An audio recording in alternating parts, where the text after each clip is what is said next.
Achom Philomena in the Chorkor team winner. Shout out to Chorkor TV, your YouTube.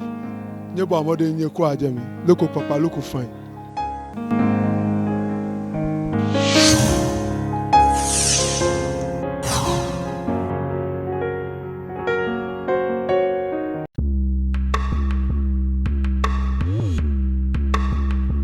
Game, nyaha wati ashe. She wa man we momrin laje wo. Nyaha wa mi awo here. Bona fe waka outbreak kuma ni ba kuma wo awie gan. Me kwaje ni ja shonshon ke na bugba na fe ni ba ni na wo. Waka ma awie gan. Bona fe na na ka wo we mo shonshon. Twa o mani aba.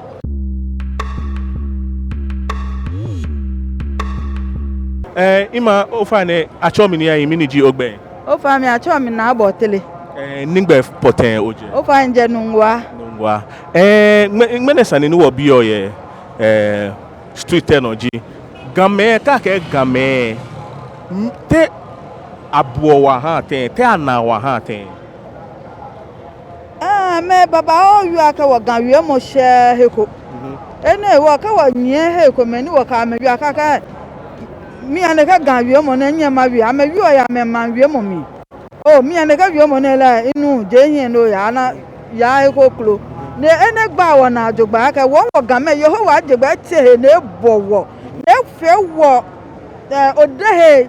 si me aboni ni na wo ame na wo na kan. Ni kaji wo kwa wo manga ma mi mo ne abre kuma bi ni ba kuma wo de enchepo ameka wo ha wo ene ngba wo na wo na ka hwe fi o ni Yesu ba be ehye wo ka me ba do mo si jogba no ba gbala mi wo to am si wo na abo ni wo fi wo ngma efe he si wo ba ni me ni ji game di enche ni nye wa kuchi am alo wo ma mi ameka bula ha wo ka wo ka me wi a onu ni sa na intai ko ye insona obra joko ni ba enga mi enita kun eka mi ni eka mi seje mangale enga mi de ta frate na chose eje ko yo na me bo mi mo no ni ka ma ka je ameni ameba kuma wo ni na kan jibo na mesimo chi wo nyon wo pe wo ko Insane bi money channel ji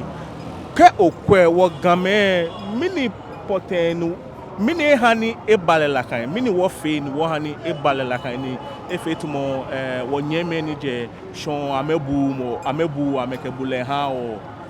yo be pi e kaji wo kwe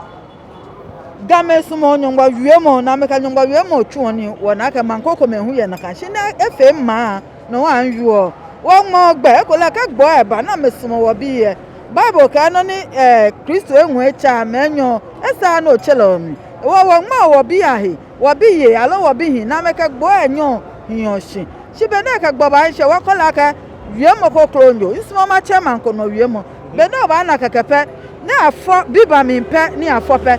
sani awie gan aja ka ya gan ma mi kaka bonu no ni wo no na gan ngo mo ni yo gan lo ba kele nwe ka se shibe no na yo ade nche hu echehi be ka gbe ka bi awie na ka man yo nu awie mo alo yo awie mo amawie gan ene ha ni wo bule fe ngbo ka te he ko me alo so mo tuya me alo school tuya me be ni gbo mo wie gan bela wie koklo ka wie egma gan lenche amenye amenma ene ngba wo na ye wo ma mi njogba de enche ni ka di me fe ana mi alo ma bo wie mo to ye nye ha wo ke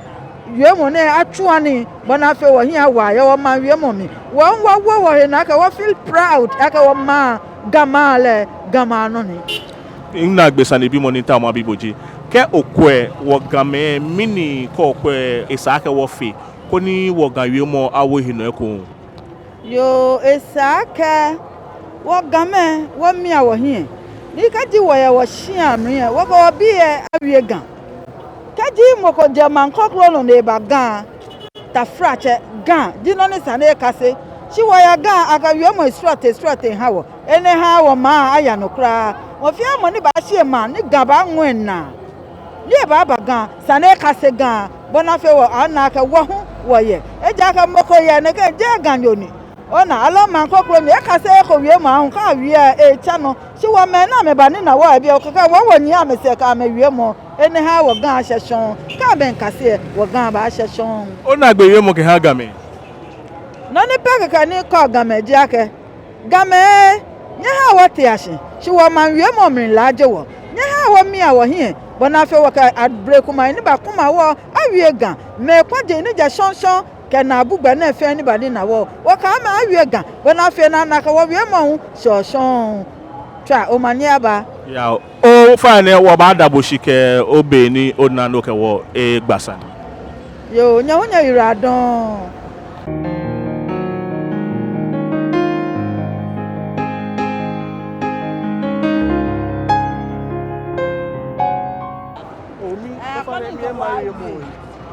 no ring stock when no na ke market ni ma yin pa no e wo mi fake content here ga mi channel e ga mi promote ka we mo ke because if it mo won la we mo so mi ta me no mi bi me na me dron but ganyo jibo aha e wo mi ta o ga me le won ke mi na me dron like mi na me nu be ni me na me bonu ha o fa ne wo ba yi ko oh if you no go find a bad one there oh you ma bad one there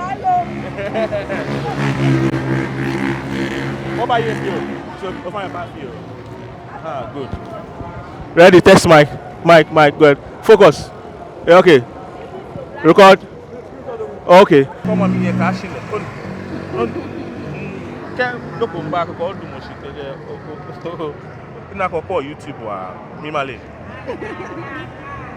okay so channel egbe the Chorkor Youth TV ila kekeji onuhi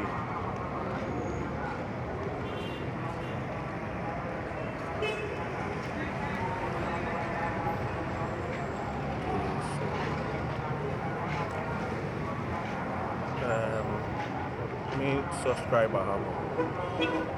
so now Chorkor Youth TV bona o ufani bomo nínú ko o ba ko e ni ufani o ba ju àwọn ba fi re ni na ko na ko ufani no hani game ngo le ni chaki on se o ka na ni ko no ma wala o ka yo o ufani bomo nínú hani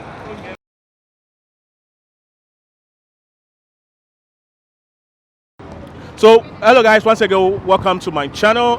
This is Chorkor Youth TV, a channel for the people of Ghana and also promoting the Ghana language, culture, food, and anything that has to do with the Gadangme. And today we're on the street asking people